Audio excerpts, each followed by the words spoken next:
Sesungguhnya Allah itu akan memonitor. Allah akan melihat, memantau pada malam nisfu Sya'ban, dan Allah mengampuni seluruh makhluknya, yang mana makhluknya itu memohon ampun kepada Allah di malam nisfu Sya'ban. Kemudian juga di bulan Sya'ban ini kalau bisa perbanyak berpuasa gitu. Apalagi besok di tanggal 15, karena ada riwayat mengatakan bahwa Rasulullah SAW di tanggal 15 Sya'ban itu beliau puasa. Kemudian sahabat bertanya, kenapa Nabi puasa pada tanggal 15 Sya'ban? Assalamualaikum warahmatullahi wabarakatuh. Halo Sobat Tuki TV, kembali lagi bersama saya Nur Hasni Maulidia. Semoga Sobat Tuki di rumah sehat selalu ya. Dan saat ini saya sudah mendatangkan seorang narasumber kita yang sangat hebat sekali nih pastinya. Dan pada segmen kali ini kita akan bahas tentang malam nisfu Sya'ban. Langsung aja yuk kita bahas untuk narasumber kita pada kali ini. Assalamualaikum Ustadz. Waalaikumsalam warahmatullahi wabarakatuh. Beliau adalah Ustadz Fajrul Rahman LC, salah satu guru di pesantren modern Ummul Qura Islami. Bagaimana kabarnya Ustadz? Alhamdulillah baik. Gimana sebaliknya? Alhamdulillah ya Allah. Kita langsung aja nih Ustadz ya untuk membahas tentang malam nisfu Sya'ban. Sebelumnya kita mau bertanya dulu nih Ustadz, apa sih malam nisfu Sya'ban itu? Oke. Bismillah, alhamdulillah, wassalatu wassalamu ala rasulillah wa ala alihi wa sahbihi man walah. La nabiyya ba'dah ma ba'du. Ustazah Hasni yang kami hormati serta sahabat Tuki yang mudah-mudahan dirahmati oleh Allah Subhanahu wa taala. Berbicara tentang bulan Sya'ban. Apa itu bulan Sya'ban? Kenapa disebut bulan Sya'ban? Ada riwayat mengatakan 5 sumiyah Sya'ban. Jadi pertanyaan, kenapa bulan ini disebut dengan bulan Sya'ban? Jadi qalu Allah wa Rasulullah alam. Allah dan Rasulnya lebih paham. Kemudian di sana dijawab, dikatakan bahwasanya li'annahu yatasha'abu khairun katsir.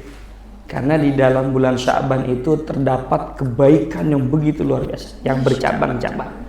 Sehingga bulan ini disebut dengan bulan Sya'ban. Nah, kemudian bulan Sya'ban juga sering dikatakan sebagai bulan sholawat atau bulannya Nabi. Kita sering mendengar bahwasanya riwayat bahwasanya Rajab syahri wa Sya'ban sahra syahri wa Ramadan sahra ummati. Rajab itu bulannya Allah, kemudian Sya'ban itu bulannya baginda Rasulullah SAW, dan Ramadan itu bulan umatnya baginda Rasulullah SAW. Nah, di sini kenapa dikatakan Sya'ban ini sebagai bulannya Rasulullah SAW? Karena diriwayatkan di dalam kitab Ma fi Sya'ban karangan Syekh Muhammad bin Ali Al-Maliki, di sana dikatakan bahwasanya yang dimaksud bahwa kenapa bulan Sya'ban itu disebut dengan bulannya baginda Rasulullah SAW, karena ayat Al-Quran yang memerintahkan tentang sholawat yang berbunyi innallaha wa malaikatahu yusholluna 'alan nabi ya ayyuhalladzina amanu shollu 'alaihi wa sallimu taslima. Ini turun pada bulan Sya'ban. Sehingga Rasulullah SAW ini mendapatkan sebuah kemuliaan, mendapatkan sebuah penghargaan yang begitu luar biasa dari Allah dan para malaikat, serta Allah pun memerintahkan kepada kita sebagai umat Islam untuk bersolawat, dan perintah itu turun pada bulan Sya'ban. Sehingga Sya'ban ini katakan bulannya Nabi, dan juga bisa disebut sebagai bulan solawat. Masya Allah. Semoga di dalam bulan Sya'ban ini sebaiknya kita banyak membaca sholawat ya Ustaz ya. Sebaiknya kita seperti itu memperbanyak baca sholawat, karena di bulan inilah Allah memerintahkan kita sebagai umat Islam untuk bersalawat, dan di bulan ini pun dinyatakan bahwasanya Allah dan para malaikat pun bersalawat kepada baginda Rasulullah SAW. Kalau Allah saja dan malaikat bersalawat kepada baginda Rasulullah SAW, lalu bagaimana kita sebagai umatnya yang dicintai oleh baginda Rasulullah SAW dengan kecintaan yang begitu luar biasa. Masya Allah, subhanallah nih Ustadz ya. Ini baru pembukaannya udah luar biasa banget nih ya. Dan selanjutnya nih Ustadz, kan kita memang sudah mau mendekati bulan Ramadan juga ya. Makanya sebelum bulan Ramadan ini kita harus melalui bulan bulan Sya'ban dulu ya, bulan Sya'ban. Nah Ustadz, kita mau tahu nih Ustadz, bagaimana sih muasalnya dari bulan Sya'ban ini Ustadz? Ya, kalau bulan Sya'ban ini ya di antara bulan Sya'ban ini termasuk bulan yang mulia ya. Disebut syahrullah. Ya, disebut bulannya Allah. Nah, dan juga bulan-bulan yang diharamkan termasuk di bulan Sya'ban.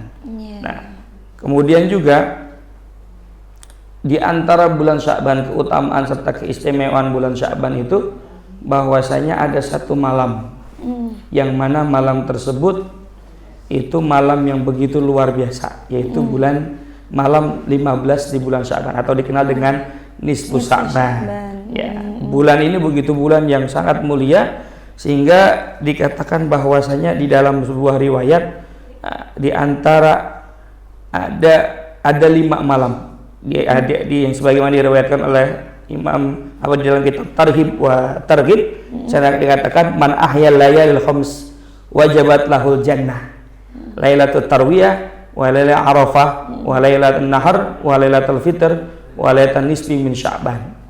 Jadi diriwayatkan bahwasanya barang siapa yang menghidupkan malam-malam yang 5 ini, maka wajib baginya itu masuk surga. Masya Allah. Di dalam kitab Targhib wa Tarhib dikatakan. Malam apakah itu? Yang pertama yaitu malam Lailatul Tarwiyah. Lailatul Tarwiyah ini malam ke-8 di bulan Dzulhijjah. Selanjutnya yaitu malam yang setelahnya yaitu Lailatul Arafah, yaitu malam di tanggal 9 Dzulhijjah. Kemudian Lailatul Nahar, itu malam yang setelahnya lagi, itu malam Idul Adha, kemudian Idul Fitri, dan yang terakhir yaitu malam nisfu Sya'ban, yaitu tanggal 15 di bulan Sya'ban. Ya, itu diantara keagungannya. Dan barang siapa yang mengagungkan malam ini, maka insya Allah hatinya itu tidak akan mati di saat hati-hati yang lain mati. Sebagaimana diriwayatkan, man qama lailata nisfi min Sya'ban wa lailatal Id lam yamut qalbuhu yauma tamutul qulub. Jadi barang siapa yang menghidupkan malam nisfu Sya'ban dan 2 malam Id yaitu Idul Fitri dan Idul Adha, maka hatinya tidak akan mati di saat hati-hati yang lain itu mati. Subhanallah, itu masalah dari bulan Sya'ban ya, malam nisfu Sya'ban ya Ustadz ya. Kemudian kita mau tahu juga nih Ustadz, apa sih keutamaan dari bulan nisfu Sya'ban ini Ustadz?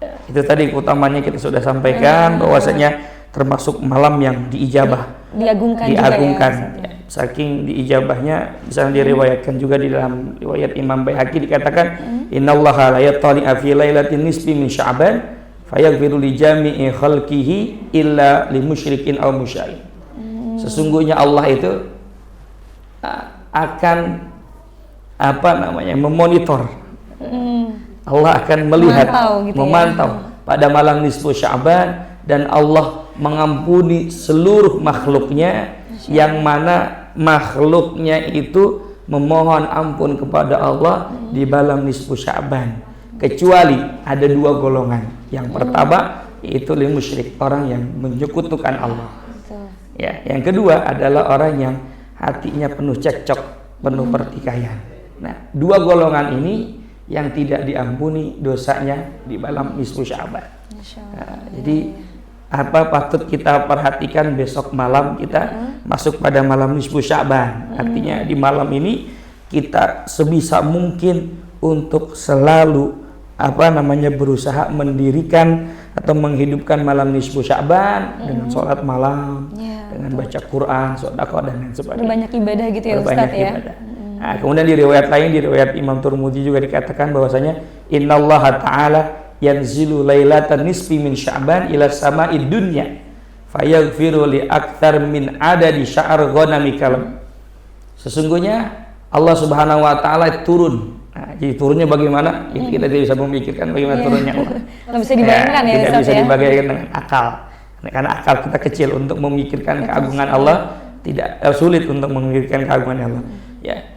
Pada malam nisfu Sya'ban ila sama'id dunya, kepada langit dunia, fayaghfir, maka Allah mengampuni li aktsar min adadi sya'ar ghanami kabin, yaitu dengan ampunan yang begitu banyak dan lebih banyak dari jumlah bulu-bulu kambing dari bangsa Kaleb. Kaleb itu nama sebuah kaum, di sana ada namanya kaum Kaleb, Ya, jadi yang mana kaum Ka'bah itu dia punya domba yang banyak.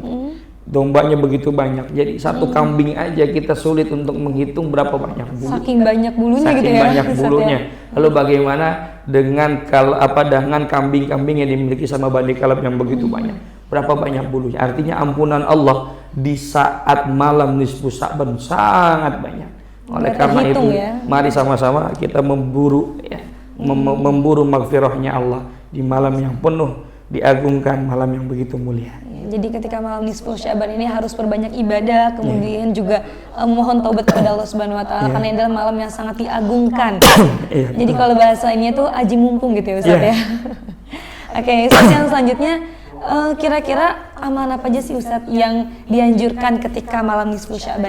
Amalan apa saja yang harusnya kita lakukan di malam nisfu Sya'ban? Yang pastinya di malamnya kita disunahkan untuk qiyamul lail atau mendirikan sholat, atau yang sering kita tradisi di Indonesia ini yang kita lakukan ini biasanya selepas sholat maghrib kita membaca surat Yasin sebanyak 3 kali dengan beberapa niat niat pertama itu kita niat untuk panjang umur di dalam ketaatan kepada Allah Subhanahu wa taala. Kemudian setelah itu disambung dengan doa nisfu Sya'ban yang mana doa nisfu Sya'ban ini diambil dari kitab Maslakul Akhyar karangan Sayyid Utsman bin Yahya atau yang dikenal dengan Mufti Betawi kitab Maslakul Akhyar.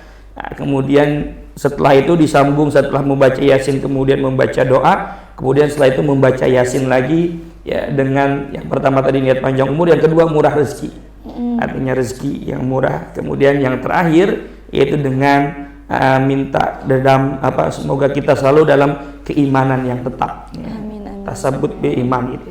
Jadi itu 3 niat itu yang biasanya diramalkan oleh kita sebagai warga Indonesia. Betul. Artinya bukan cuma cukup sampai di situ dengan membaca surat Yasin dan membaca doa. Ada amalan-amalan yang lainnya yang dianjurkan diantaranya seperti sholat malam kemudian juga membaca Al-Quran atau bersedekah. Di sini ada sebuah riwayat sebuah hadis dari Sayyidina Ali radhiyallahu an bahwasanya idza kana lailatul nisfi Sya'ban faqumu lailaha wa sumu naharaha fa innallaha ta'ala yanzilu fiha li ghurubi syams ila sama'i dunya fa yaqulu ala mustaghfirun li fa aghfirulah ala mustarzikun fa arziku ala mubtali fa u'afih ala kadza hatta yata'al fajr. Jadi ketika nanti di dalam nisfu Sya'ban kemudian hamba-hamba Allah itu mendirikan sholat malam di malamnya, kemudian dia nanti di siangnya disambung dengan puasanya. Kemudian di hadis ini dikatakan fa innallaha ta'ala, maka sungguhnya Allah Ta'ala itu turun ke bumi, Allah turun biha li ghurubi syams sampai nanti terbenamnya matahari. Dari mulai awal terbenamnya matahari ke langit dunia. Kemudian Allah mengatakan ala mustaghfirun li fa'aghfir. Adakah orang yang meminta ampun saat ini maka akan aku ampuni. Masyaallah. Ala mustarzikun fa'arziku. Kalau ada orang yang minta rezeki saat malam ini maka akan aku berikan rezeki. Ijabah diijabah. Ala mubtaliun fa'u'afi. Adakah di antara kalian yang diberikan bala atau musibah maka akan aku lepaskan dari bala tersebut. Ala kadza dan berbagai macam permintaan yang dimohonkan saat malam itu Allah kabulkan semuanya sampai nanti terbitnya fajar. Masya Allah, ini adalah salah satu keistimewaan dalam bulan Sya'ban ya Ustadz ya. Dari ketika malam nisfu Sya'ban ini dianjurkan untuk membaca Yasin sebanyak 3 kali ya Ustadz ya. Yang pertama yaitu diniatkan untuk dipanjangkan umurnya, kemudian diniatkan untuk dilancarkan rezekinya, dan yang terakhir yaitu agar dilepaskan dari segala macam yang terakhir supaya diberikan keimanan. Selalu dapat diberikan iman, tetap dalam keimanan kepada Allah Subhanahu wa taala. dan kita meninggal boleh dalam keadaan iman. Iya, dan kita juga boleh minta untuk dilepaskan dari segala macam bala Iya. gitu ya Ustadz ya. Masya Allah sekali nih ya Sobat Tuki TV, kita semakin tahu nih apa aja nih keutamaan di bulan Sya'ban ini, sampai akhirnya kita harus bisa menumbuhkan rasa untuk tetap terus beribadah, semangat beribadah di dalam bulan Sya'ban ini khususnya. Kemudian Ustadz, ini mungkin yang terakhir, kita nggak lama-lama nih ya Ustadz ya, karena biar lebih berkesan gitu, sebentar tapi bermakna gitu ya Ustadz. Pesan-pesan aja nih Ustadz untuk Sobat Tuki TV yang ada di rumah dan dimanapun berada. Mungkin pesan-pesan untuk sahabat Tuki, mari sama-sama di bulan Sya'ban ini kita memperbanyak baca sholawat ya. Baik sholawat dengan bentuk sikoh apapun itu ya, mari sama-sama kita membaca sholawat, karena di bulan inilah Allah mengagungkan baginda Rasulullah SAW, dan para malaikat pun mengagungkan baginda Rasulullah SAW. Kalau Allah dan para malaikat mengagungkan baginda Rasulullah SAW, maka kita termasuk orang yang lebih berhak, karena kita adalah orang yang sangat dicintai, karena Rasul sangat mencintai kepada umatnya. Lalu alangkah baiknya kita sebagai umatnya lebih mencintai baginda Rasulullah SAW. Kemudian juga di bulan hari Sya'ban ini kalau bisa perbanyak berpuasa gitu. Apalagi besok di tanggal 15, karena ada riwayat mengatakan bahwa Rasulullah SAW di tanggal 15 Sya'ban itu beliau puasa. Kemudian sahabat bertanya, kenapa Nabi puasa pada tanggal 15 Sya'ban? Karena Nabi menginginkan ketika amalnya, jadi amal kebaikan manusia ini akan diangkat, akan diserahkan nanti ya, itu pada tanggal 15 Sya'ban. Ditutup gitu ya Ustadz ya, pembukuan ya, pembukuan. diangkat amalan kita selama 1 tahun ini pada pertengahan pada tanggal 15 Sya'ban, dan Nabi menginginkan ketika amalnya itu diangkat, Nabi dalam keadaan berpuasa. Masya Allah, subhanallah. Kalau Nabi aja orang yang sudah dinyatakan sebagai orang yang pasti masuk surga, orang yang maksum, yang terjaga dari keburukan, Nabi tetap puasa. Lalu bagaimana kita, orang yang berlumuran dosa, yang sering lalai, yang sering lupa, maka kita sudah lebih patut berpuasa. Semoga ketika kita diangkat amal baik kita dan amal keburukan kita, kita dalam keadaan bersih. Subhanallah, amin ya. Semoga kita bisa menutup lembaran kita dengan husnul khotimah gitu ya Ustadz ya. Masya Allah, terima kasih banyak Ustadz sudah berbagi ilmu, sudah sharing ilmu bersama kami di sini. Semoga ilmu yang telah disampaikan bisa bermanfaat untuk kita semuanya ya Ustadz ya. Terima kasih juga atas kehadirannya Ustadz. Semoga kita bisa kembali lagi nih ya Sobat Tuki TV, bisa saling belajar kembali ini ya. Dan terima kasih Sobat Tuki TV sudah menonton video kami. Jangan lupa untuk selalu like, komen, dan subscribe video kami. Saya Nur Hasni Maulidia, mohon pamit undur diri. Wassalamualaikum warahmatullahi wabarakatuh. Waalaikumsalam warahmatullahi wabarakatuh. Inspirasi Keluarga Islami.